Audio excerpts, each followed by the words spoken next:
Hi friend, it's Pat Sloan here with my daily video, and today we are in the glow of friendship.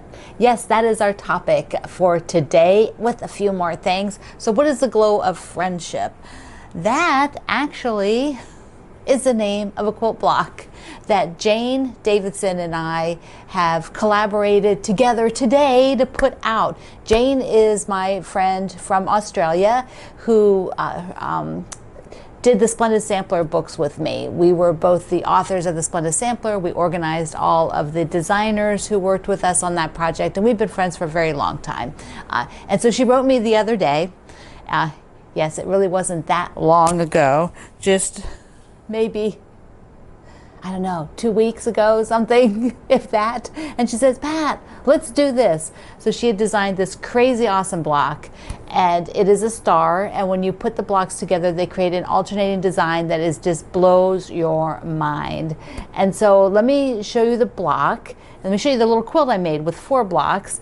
And then I'll talk a little bit about the topic of the day and what you're supposed to tell me about. So here is the glow of friendship.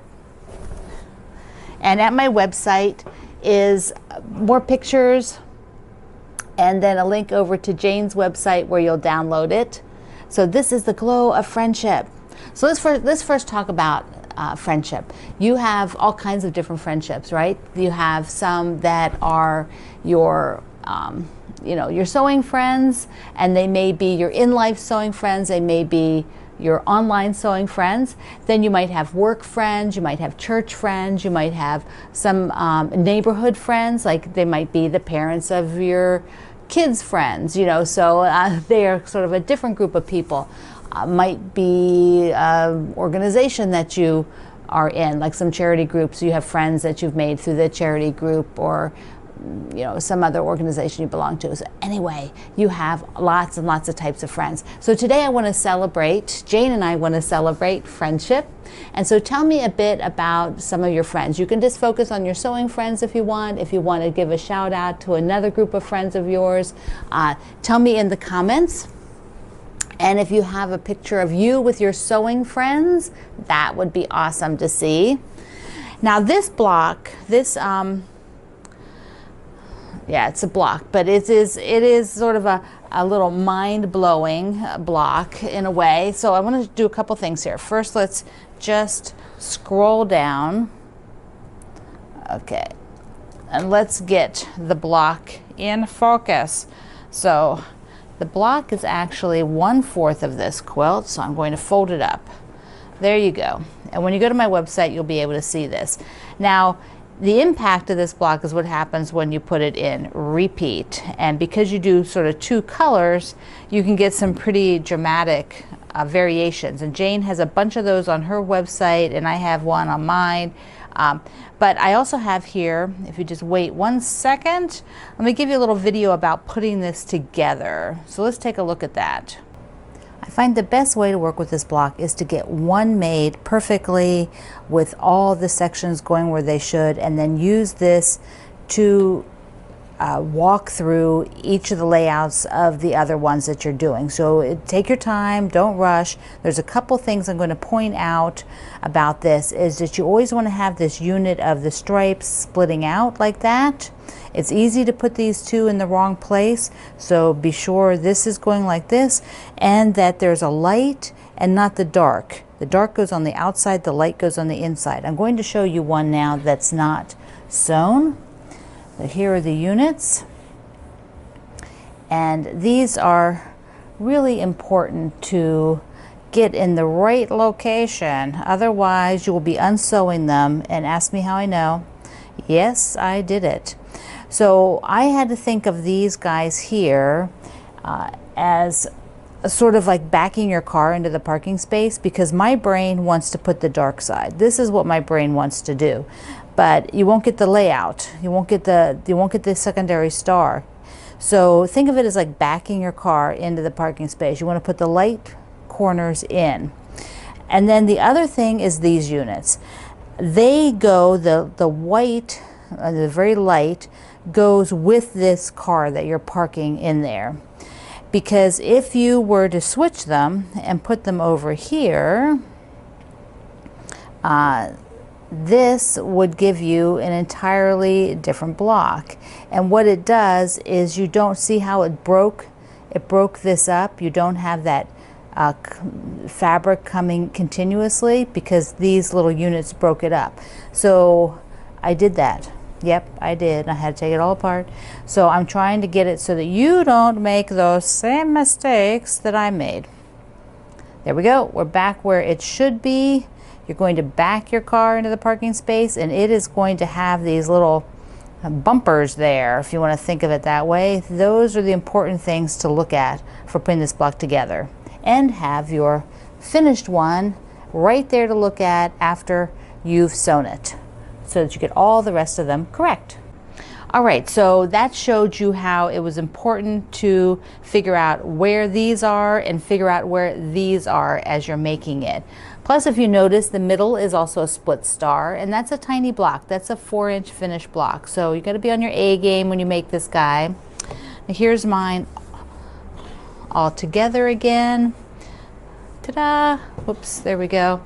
So go over to my website, you can see some pictures. I have a picture of it in front of with me holding it in front of my tree, and then I have a picture of it hanging in my dining room on the display there. So yes, you should have fun making that.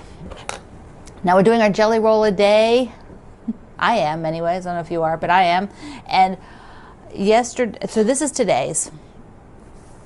Ta-da! Got a yellow one. But yesterday, Elaine pointed out, rightfully, that I had done this one wrong. I put it in the corner, which also is very cool. You could put this one in the corner, and I think it would be a fabulous block. But it's not the same block as a pattern, so I decided I will take it apart. And I thought I'd show you what I do when I want to take something apart, because it doesn't have to be hard. There's a lot of different ways, but I find that for the most part, I prefer to come along and clip every few stitches. So I will take the seam ripper, jack the seam ripper here, and just go every few stitches like this all the way along. And then what I can do is just pop this open, and then generally on the back side is the one long thread. See there? Because that's, then you get the tiny little ones that I then brush off, from the front. But I find having this one long thread I can pull off the back is less work, and it also pops a lot of the little threads out. So there we go. Clip, clip, clip, and get that one flipped. All I have to do is turn it. I just have to rotate this over here. So it just needs to be, that needs to be in that corner. Yes, the things that look so easy, right? Get to have a date with Jack the Ripper. If you're in my Facebook group, we talk about a date with Jack. He's a very busy fellow. He dates a lot of people. So be sure, if you didn't download, be sure you downloaded your calendar for December, because it'll let you keep track of what we're doing and all the fun things. Now, I also want to tell you that my friend Jenny Smith, and I interviewed her when I did my podcast years ago, but Jenny is amazing. She's a designer in the UK, and she does a lot of clothing and a lot of quilting. And she also is a spokesperson for Liberty of London Fabrics. So she has done a collaboration book of, well, not collaboration, she's done a Liberty London book. It's her book, using Liberty of London as the, has sanctioned it, because it's a licensing thing. You can't just put Liberty of London anything without talking to them. So since she works with them, she did a book. Anyways, the book is coming out soon. It's she's waiting for the print to come. Everything is a little bit slower right now, but what she's doing in December is fabulous fun. She has taken, apparently at the Liberty of London store, not the fabric part, but the regular store, it puts out an Advent box. Advent, right? Advent calendar box. And it is this huge box, and I guess it was last year's box she's taken from 2019, and it has little drawers, and the drawers originally came with cosmetics and lotions and things like that. So she has this great big box she shows you, and inside each of those little compartments she's put a piece of Liberty of London fabric that she used in one of the quilts for the book. And so every day between now and Christmas, she has a video, and I'll link you below here, so you can go to her channel. And she's done a video. She'll pull out the fabric. She'll show you the quilt that it's in, tell you about the fabric, a bit of the history of the fabric. Plus, Jenny makes all her own clothing. So she's wearing a piece of Liberty of London top or something. She'll be wearing something every day. The first 2 days she had on shirts. And she tells you that. So that means she has to have 25 tops or something she can wear for the videos. She probably does. She does a lot of clothing. That's one of her big things. She's a fabulous instructor. If you want to take a look around her YouTube channel, you will love it. You will love Jenny. She's also done a lot of interviews with people on her channel for one of their important quilts that they've made, and so that's pretty fun to see. She's interviewed a ton of different people, mostly in the UK, which is where she lives, but she did some at a show, and she has a few non-UK people. But it's interesting to hear people's stories and why they selected the particular quilt to be on the interview with her. Okay, and so the other thing is, one of our friends over in the Facebook group suggested I try for my snowman cross stitch, suggested I try 18 count. So I ordered a piece of 18 count, and it comes in like, you know, the tan, like a tan stuff. So I also ordered some RIT dye, because I thought, well, I'm going to try dyeing a little piece of it and see what it looks like in a navy. Or some sort of shade of blue, because I think if I put this on blue, that might be really cool. It won't be light blue, but it'll be darker blue.